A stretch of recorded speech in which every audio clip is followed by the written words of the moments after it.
warahmatullahi wabarakatuh. Halo semuanya, selamat pagi. Gimana kabarnya hari ini? Alhamdulillah semuanya baik sehingga bisa mengikuti pembelajaran pada hari ini. Sebelum belajar, alangkah baiknya kita berdoa terlebih dahulu kepada Allah Subhanahu wa taala supaya pembelajaran pada hari ini diberikan kelancaran dan juga ilmu yang bermanfaat. Untuk itu, saya menunjuk ketua kelas untuk memimpin doanya. Dipersilahkan. Amin. Pembelajaran kali ini saya akan membahas tentang sebuah poster pencemaran udara. Bisa dilihat posternya. Nah, pencemaran udara adalah musuh tersembunyi yang ada di sekitar kita. Dampak negatifnya sangat banyak sekali, yaitu terhadap kesehatan dan juga terhadap lingkungan. Dampak terhadap kesehatan akan menyebabkan depresi, penyakit paru-paru, kemudian juga gangguan pernapasan, stunting, kemudian kerusakan lingkungan, dan juga perubahan iklim global. Nah, dampak untuk mencegah pencemaran udara ini akan kita bahas di berikutnya.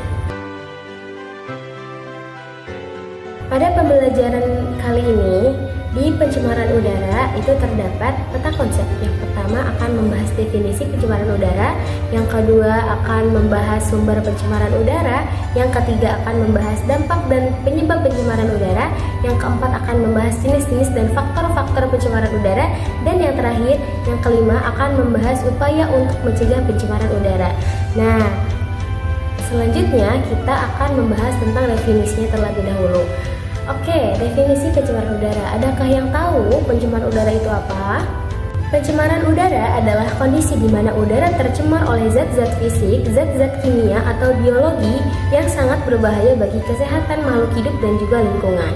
Jadi, pencemaran udara adalah kondisi di mana udara menjadi terkontaminasi oleh zat-zat yang berbahaya atau asing, baik dalam bentuk gas, partikel, atau bahan kimia lainnya yang dapat membahayakan kesehatan makhluk hidup dan juga lingkungan. Oke, kita masuk ke sumber-sumber pencemaran udara. Sumber-sumber pencemaran udara terbagi menjadi dua, yaitu dari aktivitas alam dan juga aktivitas manusia. Contoh sumber-sumber pencemaran udara dari aktivitas alam adalah letusan gunung berapi dan juga kebakaran hutan. Dan contoh-contoh sumber pencemaran udara dari aktivitas manusia adalah aktivitas industri, emisi kendaraan, dan juga aktivitas pertanian. Seperti yang telah disebutkan tadi, sumber-sumber pencemaran udara yang berasal dari aktivitas alam adalah letusan gunung berapi.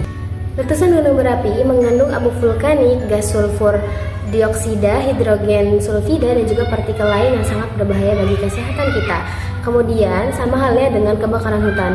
Kebakaran hutan menghasilkan asap yang sangat luar biasa banyak, dan di dalam asap tersebut mengandung zat-zat karbon monoksida, karbon dioksida, dan juga partikel jelaga yang sangat berbahaya bagi kesehatan pernapasan kita. Dan juga sumber-sumber pencemaran yang berasal dari aktivitas manusia, salah satunya adalah aktivitas industri.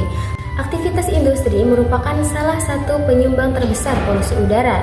Berbagai proses produksi penggunaan bahan bakar fosil dan pelepasan limbah industri menghasilkan emisi yang berbahaya. Jenis-jenis polutan dari limbah industri ini dihasilkan adalah partikulat, sulfur dioksida, nitrogen oksida, senyawa organik, dan juga yang lain. Adapun emisi kendaraan seperti kendaraan bermotor atau mobil adalah sumber utama polusi udara, terutama di daerah perkotaan. Pembakaran bahan bakar fosil atau bensin dan diesel melepaskan berbagai polutan ke atmosfer. Jenis-jenis polutan dari emisi kendaraan ini adalah karbon monoksida, nitrogen oksida, senyawa organik, partikulat, timbal, karbon dioksida, dan lain-lain. Adapun aktivitas pertanian ini seringkali tidak sejelas polusi industri dan juga polusi kendaraan. Tetapi aktivitas pertanian ini juga berkontribusi sangat signifikan terhadap pencemaran udara.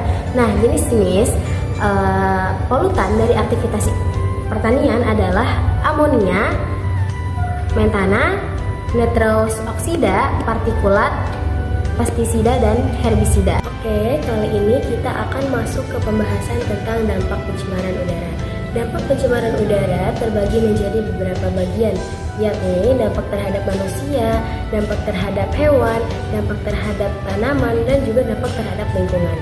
Dampak terhadap manusia Polutan udara dapat menjadi sumber berbagai penyakit virus, bakteri, dan juga beberapa jenis cacing.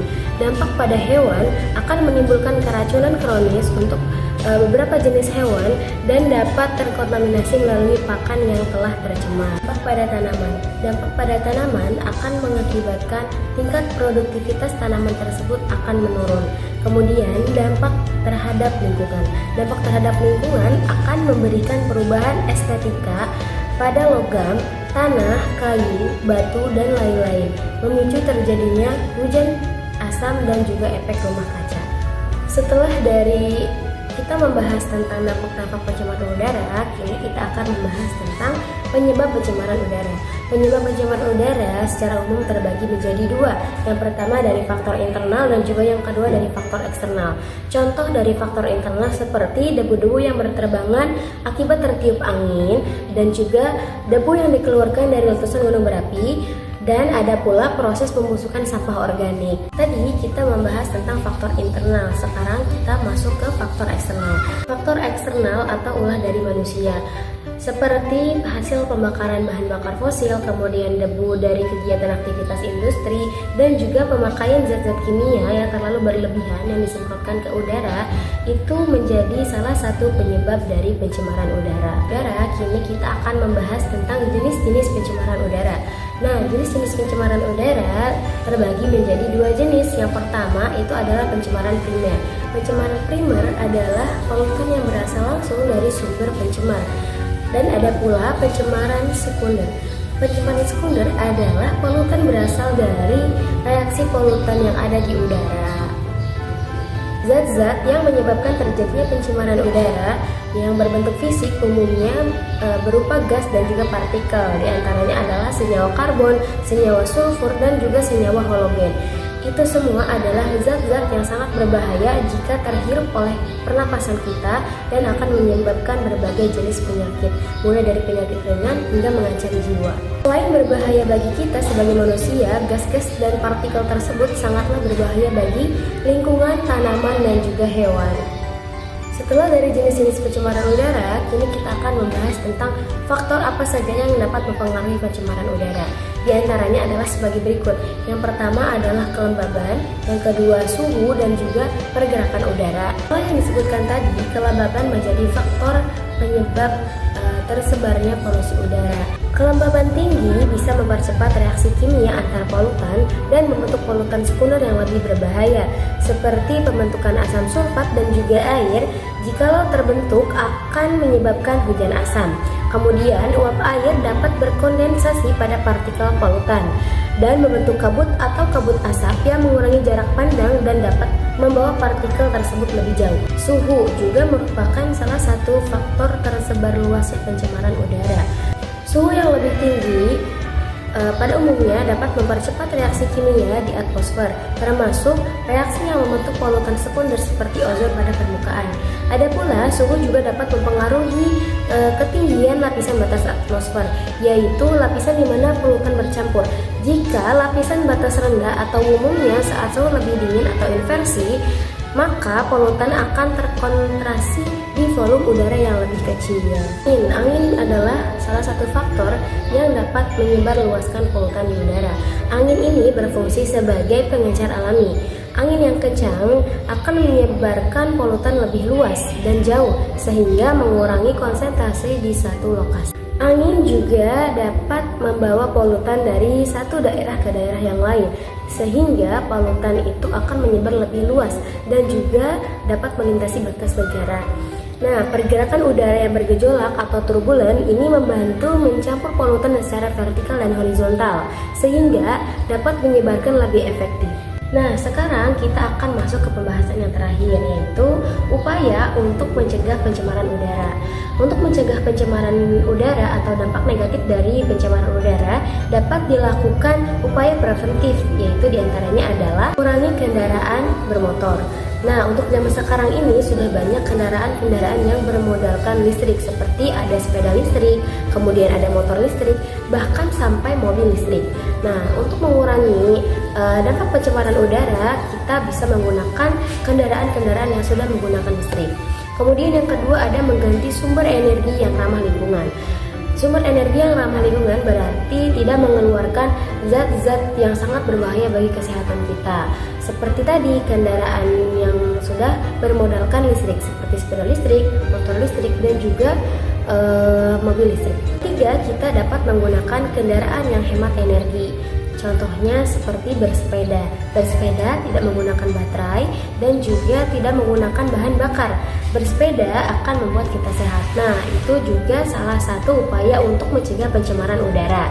Kemudian yang keempat adalah mengurangi konsumsi produk dari pabrik yang menimbulkan pencemaran udara. Untuk mencegah pencemaran udara, salah satunya adalah kita mengurangi konsumsi dari pabrik yang menimbulkan pencemaran udara. Karena pabrik yang menimbulkan pencemaran udara sangatlah berbahaya bagi kesehatan kita, kesehatan hewan, lingkungan, dan juga tanaman. Maka dari itu kita harus mengurangi konsumsi dari pabrik tersebut.